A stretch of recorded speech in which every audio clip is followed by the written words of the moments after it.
friends, it's Jasmine, and I hope that you all are doing well. If you're new to my channel, welcome and thank you for joining.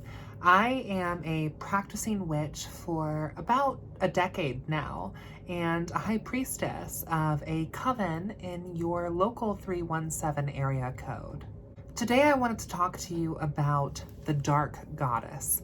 Once again, I've made numerous videos about the Dark Goddess and what this archetype means. And I wanted to talk to you a little bit more about the Dark Goddess and how to connect more to the Dark Goddess, between and betwixt, within and without.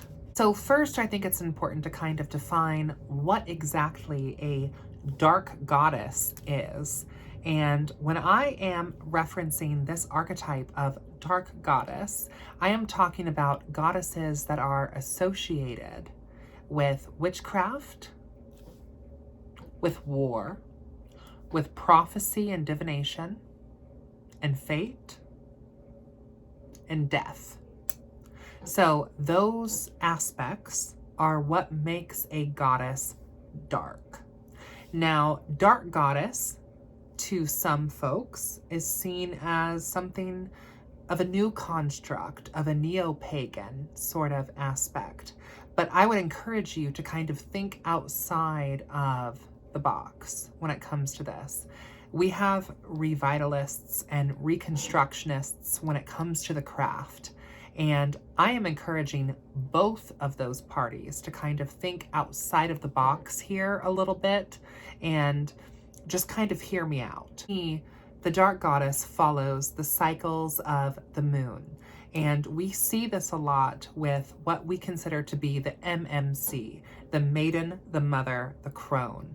We have the maiden goddess who is associated with the moon's waxing cycle.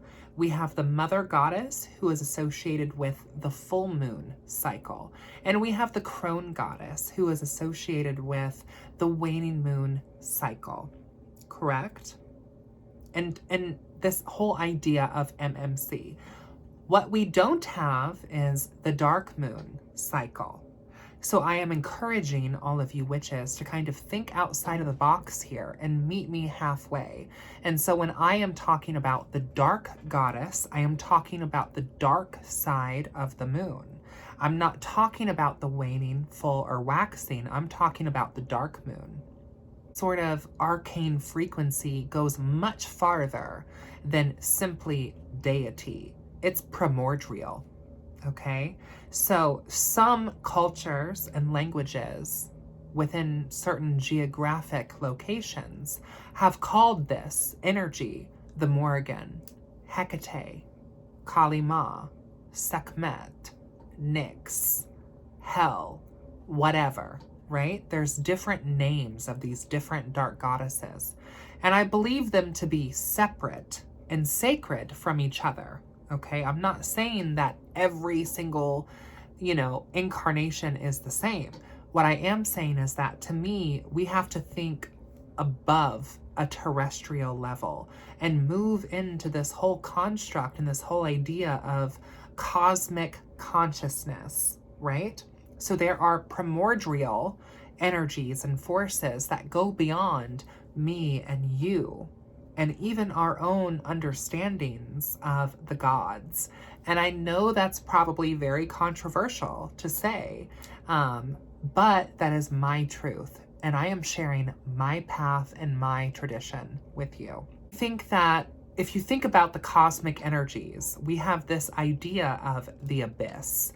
The abyss is the dark matter within the universe.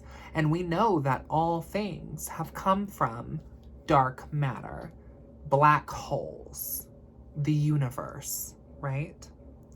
To me, this yin energy, as you might call it, if you've heard of like the yin yang sort of aspect and theory, this yin energy, this divine feminine darkness, this wet, dark, feminine aspect is a universal truth.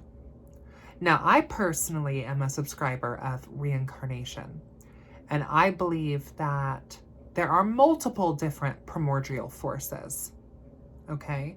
And this dark matter, aka this dark mother energy, is essentially what has birthed the cosmos.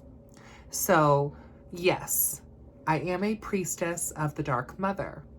And what that exactly means is that I subscribe and adhere to the traditions of the Abyss, okay? And the Abyss, the Dark Mother, the Dark Matter, are you following here? The Dark Matter, the Dark Mother, takes on multiple different forms.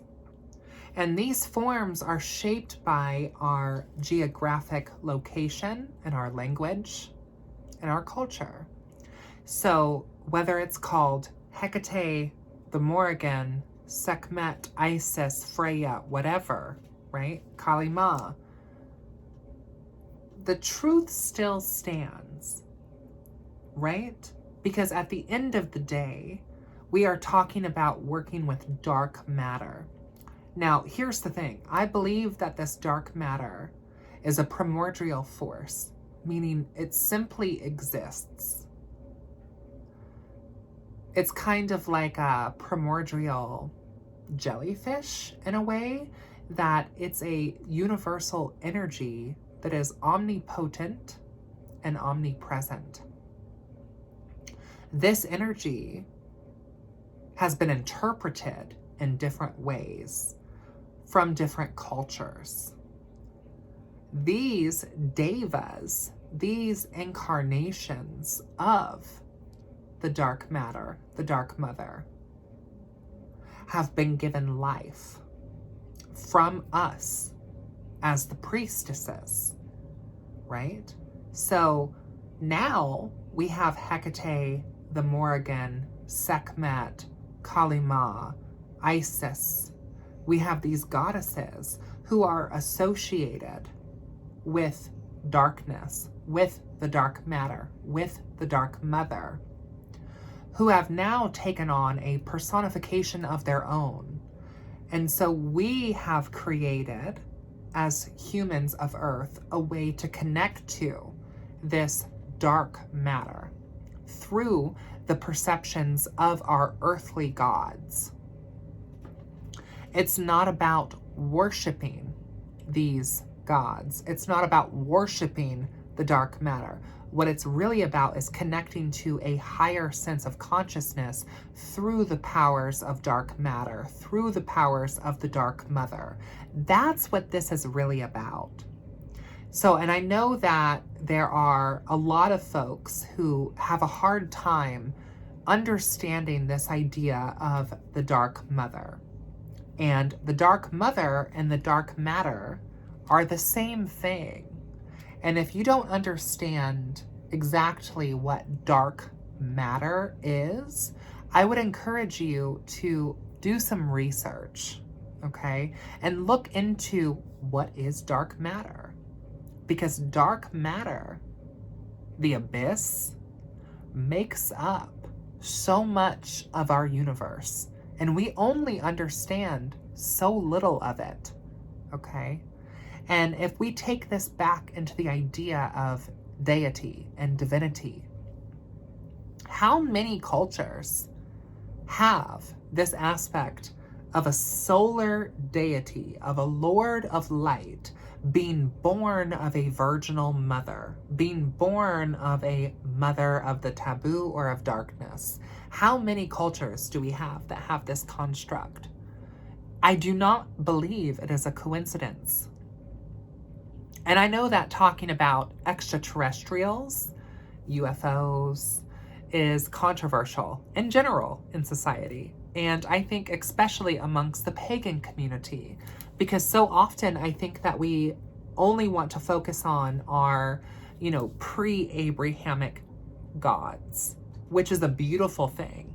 And I am totally with you. And I believe that we should work on understanding these pre-Abrahamic mythos, because I do genuinely believe that paganism as a whole, throughout the world in various cultures and interpretations, represents the religion of the planet Earth. But I think that if we want to raise some of our consciousness, we need to think about this a step further. So it's not just about one particular religion of Earth. These religions of Earth connect us so much further to something deeper, which is cosmic, which for me is being a priestess and a conduit of the arcane power of the Dark Mother. And I know this video is going to be kind of short, but I feel like I've kind of laid my points out. And I hope that you can kind of understand this. And if you have any questions, please let me know. I would be happy to do more videos about this. If you have questions about connecting more with dark matter, understanding dark matter, connecting more with the dark goddess, let me know. If you would like to understand the faces of the abyss, the faces of the Dark Mother, and working with those faces, Lilith, Hecate, the Morrigan, Sekhmet, Kalima. If you want to work with these faces more, these are devas of the Dark Mother. These are faces of this primordial energy. You guys, the sacredness and the divinity goes beyond our earthly consciousness. So think about that. Anyways, I hope that you've enjoyed this video, and hopefully it's not been too far out there for you. And I appreciate you joining me, and until next time, blessed be, and I'll see you in hell.